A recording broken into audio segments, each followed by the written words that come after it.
I'm on a mission to transform my two-car garage into the ultimate workshop for DIY projects and my small business of converting camper vans. And in this series, I'll be building everything from tool storage to workbenches. And in today's video, I've got quite a big job to do today.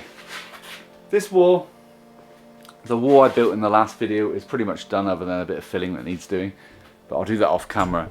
But this wall here, I want to insulate it and I want to get it boarded. That's the external wall of the building, so essentially every time I walk into this garage, it feels pretty cold. Here's what I've got planned. The top section will be boarded with ply. And the reason is because I'm going to be hanging tools and things up against this wall, so it needs to be pretty strong. The lower half of the wall will be jib rock, the same as the partition wall. And as far as insulation goes, I'm not really sure what I'm going to put in there. I want sort of a cheap option, because this is a garage. It doesn't need to be that well insulated, but it needs to be something. I mean, I haven't quite got that far yet, but we'll get there. But the first job is I'm going to put up some battens on the wall so that I've got something to screw to.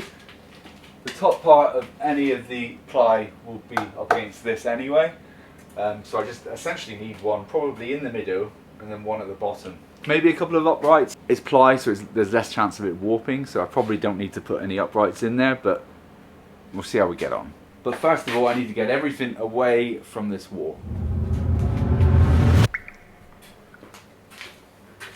You know, I love the fact that it ends up looking really good. I get everything cleared and then it's like, but essentially I've just moved it all to this side of the garage.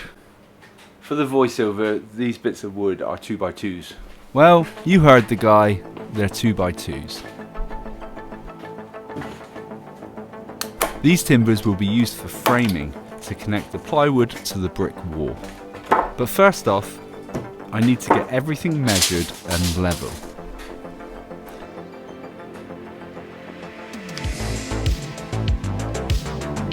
I'm using these masonry raw plugs to attach the battens to the wall.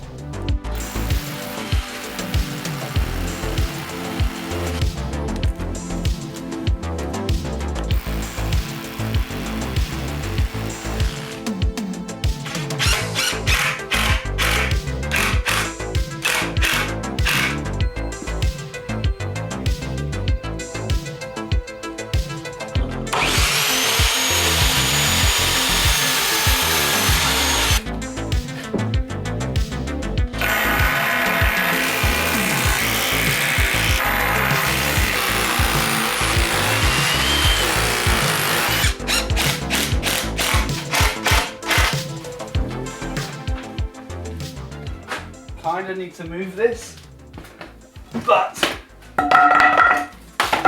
by moving it I've kind of broken it.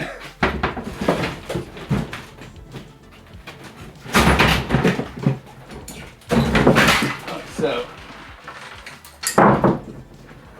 oh god, that's a heavy, whoa, that's a heavy boy, that one. Eventually these cupboards will be going. I'll be building a workbench along here, but for the time being, whilst I need storage, I'm going to keep this. I wasn't expecting to completely rip the top off, but I moved this last time, but I had my dad here to help me move it. Whereas now, doing it on your own, I mean, it's only chipboard, it's pretty weak.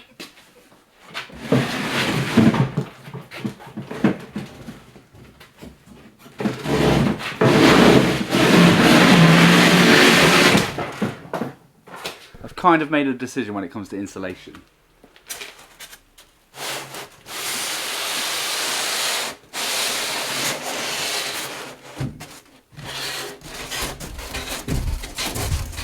Okay, so this stuff here, it's like a sort of polyurethane or polystyrene.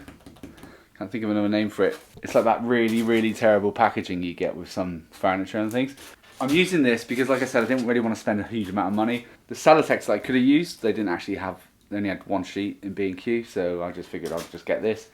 And for this size, which is a 8 foot by 4 foot sheet by, I don't know, 2 inches thick, it only cost, well, I say only, it was £19 a sheet, and I've got 4 of them. So I'm gonna have to trim it down a little bit just to be able to fit it in between these two, and then I can just put the ply over the top. So it should be fairly easy. My biggest problem that I've got now is that I've got rid of all my floor space by moving everything away from the wall. I might be able to lay it down here and cut it. Okay, so I think I've worked out the best way to cut this. Probably not the best way to cut this, but I'm going to do it anyway. I've propped it up, right? And in order for me to know that it's going to be perfect fit all the way to the end, I'm just going to take the saw. I'm just going to saw it like so. This is going to make a massive mess, I can see already. But I've got a hoover, I've got a brush, it's fine. I'm not worried.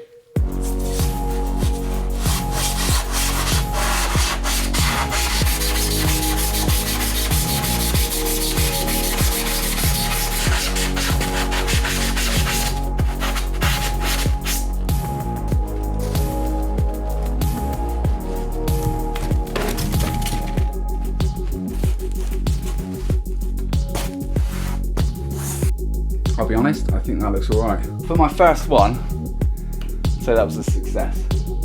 At this point, even though I hadn't finished the insulation, I wanted to get a sheet of plywood mounted so I could see if this plan was going to work or not. So this is the plywood that I'm going to be using. I probably should get the whole thing insulated before I put this up, but I just need to work out a few things in my head, like am I going to need an upright? Also, because of these bolts up here that are actually holding these joists up, I'm going to have to cut holes in the plywood when it's up so that I can actually push this all the way back without hitting these. So I think the best thing to do is to get it up there and then I'll just hammer it and then it'll leave a mark and then I can drill a hole. That's my thinking behind it anyway. I really struggled lifting and holding this plywood on my own. If you can, get a friend to help you with this. So I came up with a little idea to hold up the next one, which I'll show you later on in the video. So the reason I was hitting it with the hammer up there was to mark on here where those nuts are. And I've marked on there, and what I've done is I've clamped a piece of 2x2 on the back so that hopefully when I drill through this, it doesn't blow out the back.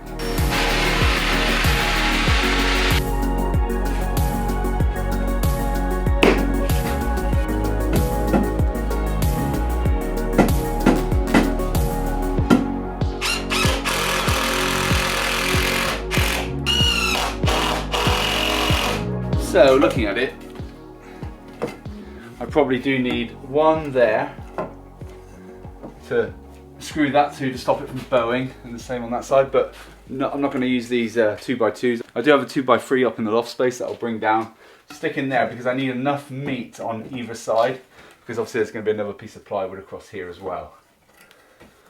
But all in all, I mean, it's up there.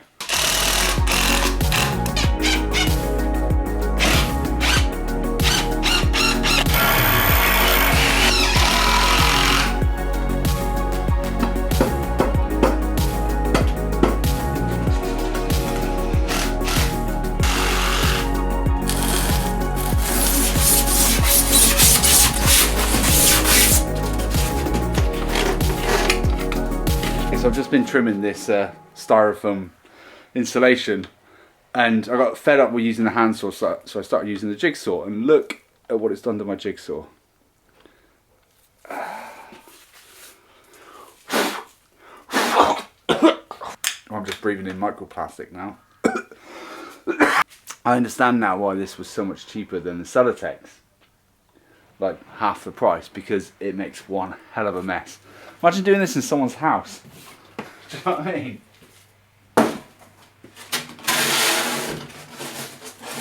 Do you know what I mean? Okay, I'm putting in the last bit.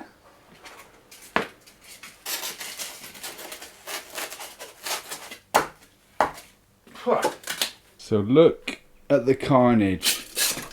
It gets worse over here. Look at all of this. I mean, it's almost a shame to cover this up with plywood because I think it looks quite smart. I'm hoping that's the hardest bit. I mean, there are a few gaps, but again, it's a garage. I'm not going to be insulating all of it because obviously above this up here isn't insulated. So I'm not overly bothered. If I was, I would spray some like spray foam in there and like cover up all the gaps. But it's either going to make it feel a lot warmer in here. It's not. It feels a lot warmer in here at the minute, but that's because I've been working and I'm hot. But it's more of like, is it going to sort of dampen some of the noise pollution that comes out of the garage when I'm using power tools? So anyway, it's done now. I'm not too worried about this cut being overly accurate because this is going to be underneath the worktop that I'm going to build along here anyway.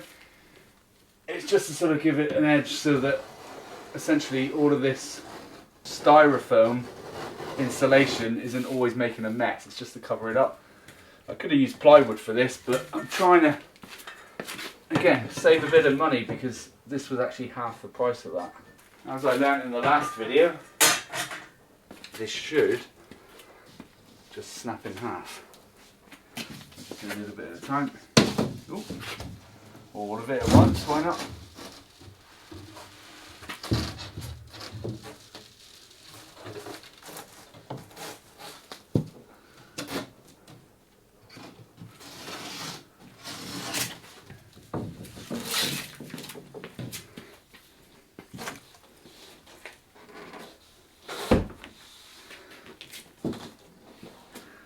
I need to lift it up.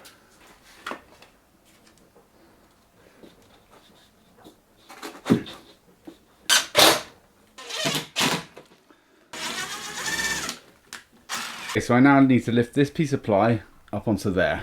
But the props that I used for this side are now part of the wall. So in order for me to get it up there, I've come up with an idea. It's either going to work and I'm a genius, or it's a terrible idea. I've put a couple of screws. There's one here, and there's one here. And they're sticking out like that so I can lift the board up, rest it on the screws, get it marked in place, mark where I need to drill the holes for those, and hopefully that'll work.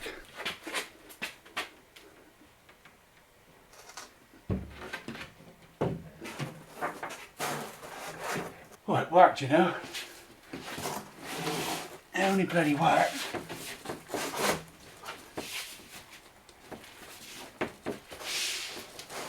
I mean, I am a little bit too low, but I can lift it anyway.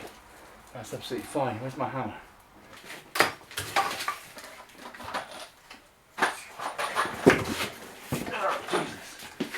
Now, if that had come down on me, then that would have been disastrous for my head.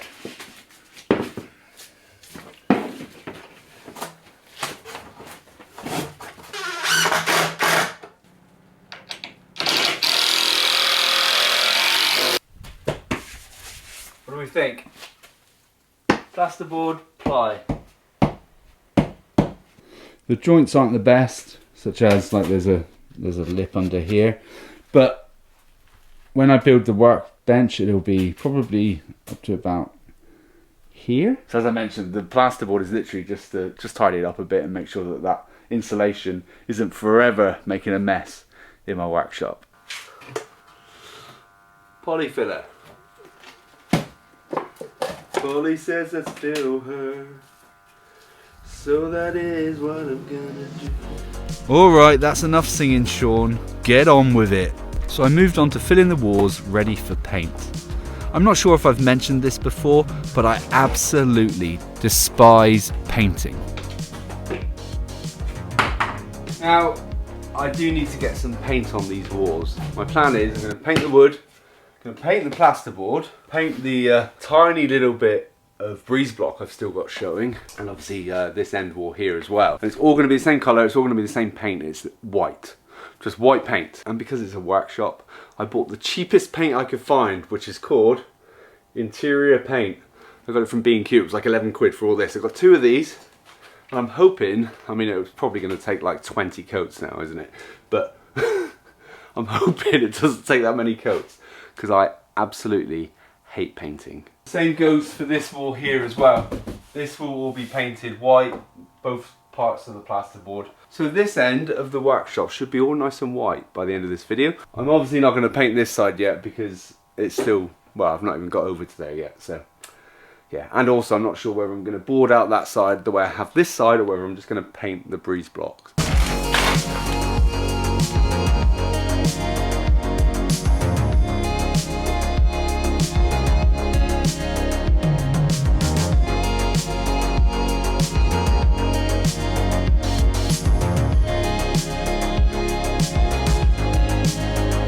That's the first coat on that wall done. Probably doesn't look any different, does it? But it is. Please tell me it looks different. I now need to do this wall. the big wall.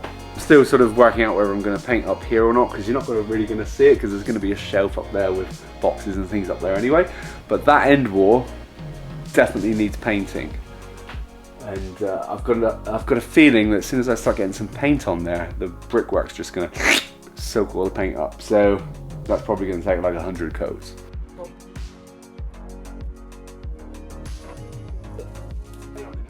Don't worry, I'm not going to make you watch me paint these walls multiple times. So let's skip forward to day 3. Alright, so all of these walls, and including this wall here, have all had about 5 coats. I'm pretty happy with how it looks. It's all very white. I have put this piece of wood along here just to sort of pin in that panel down there, because it was starting to bow out a little bit, but happy with all the way it works. What I need to do now is just get this sort of worktop put back in this corner, get it secured down. I mean, it's falling apart. I've just moved it and the bottom's fallen out, so it's not doing too good. I think the time has come to retire these. They are so rotten. I've just moved it and look what happened. Completely rotten. The worktop's fine, so I might reuse that. So what I'm thinking of doing, when I build the main workbench, I might just build one here as well, and maybe put like a little cupboard underneath it. It's a bit annoying, but you know, this is the thing with this sort of thing, when you move it around constantly, you know, it's been moved from there, it's been moved to there, and then I moved it out again, it's gonna get fragile and brittle, which is what's happened. But like I said, I'll be saving that for the next video, where I make a nice long workbench along there, and I'll fix that monstrosity as well. Thank you so much for watching, and I'll see you in the next video. Cheers!